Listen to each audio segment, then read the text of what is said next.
Hello students, तो आज जानेंगे हम विभवमापी के बारे में। तो चलिए स्टार्ट करते हैं। पोटेंशियोमीटर क्या होता है? तो विभवमापी एक ऐसा यंत्र होता है जिससे किसी तार के बीच में दो बिंदुओं के बीच में विभव ज्ञात करते हैं या किसी सेल का विद्युत वाहक बल ज्ञात करते हैं। तो आइए इसकी संरचना को और इसके सिद्धांत को जानते हैं। देखो, इसमें एक लंबा तार होता है जिससे हमने नाम दे दिया कि एक एवी तार है जिसका व्यास एक समान होता है। इसमें एक बैटरी लगी होती है। उस बैटरी के धन सिरे को ए बिंदु से जोड़ देते हैं। ठीक है ना। एक तार होता है ए बी जिसमें जो कि एक समान व्यास का होता है। इसके यहाँ पे एक बैटरी लगी हुई होती है जिसके धन सिरे को ए बिंदु से जोड़ देते हैं तथा ऋण सिरे के साथ एक प्लग कुंजी तथा एक धारा निरंतक जोड़ देते हैं जिसका ये सिरा बिंदु बी से जाकर मिलता है, बिंदु बी पर स्पर्श करता है, मिलता है, बिंदु बी से जुड़ा होता है। ये बात क्लियर होगी। इसमें क्या होगी, एक बैटरी होती है, ये एक तार ए वी है, एक ए वी तार है, इसमें एक बैटरी होती है। एक बैटरी के धन सिरा बिंदु ए से जुड़ा होता है तथा बैटरी का ऋण सिरा तथा एक कुंजी और एक धारा नियंत्रक जो कि बी बिंदु से जुड़ा होता है। अब देखो, इसमें इसके पास एक और चीज़ देख लो, इसमें धारा ए से बी की ओर बहती है। धारा कैसे बह रही है? ए बिंदु से बी बिंदु की ओर धारा बहती है। इस तार ए बी पर एक J1 बिंदु होता है और एक J बिंदु होता है तथा एक J2 बिंदु होता है। अब इसमें एक सेल जोड़ दिया जाता है। ए सिरे से यहाँ पे एक सेल जोड़ दिया जाता है जिसका विद्युत वाहक बल E है। अब इस सेल के एक सिरे को हम यदि गैल्वेनोमीटर के साथ J बिंदु पर जोड़ देते हैं तो यह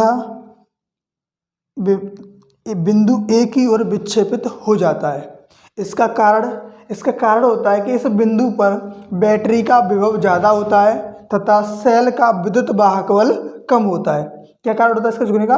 कि यहाँ पर J1 बिंदु पर बैटरी का विभव ज़्यादा होता है तथा सेल का विद्युत वाहक बल कम होता है। और यदि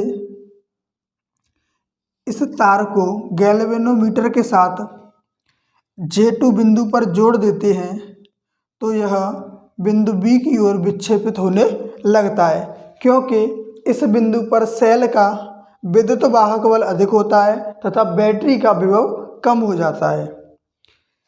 अब इस बैटरी के तार को एक गैल्वेनोमीटर के साथ J बिंदु पर जोड़ते हैं तो यह कोई भी विक्षेप नहीं दिखाता। इस गैल्वेनोमीटर की सुई कोई भी विक्षेप नहीं दिखाती है। इस बिंदु पर यहाँ पे शून्य विक्षेप की स्थिति हमें प्राप्त होती है। ठीक। अब अगर यदि हम इसमें इस तार में, जो तार हमारे पास ए बी है, इस तार में विभव के प्रति एकांक लंबाई में, तार के प्रति एकांक लंबाई में विभव में जो परिवर्तन होगा या विभव में जो कमी होती है या पतन होता है उसे हम कहते हैं विभव प्रवणता।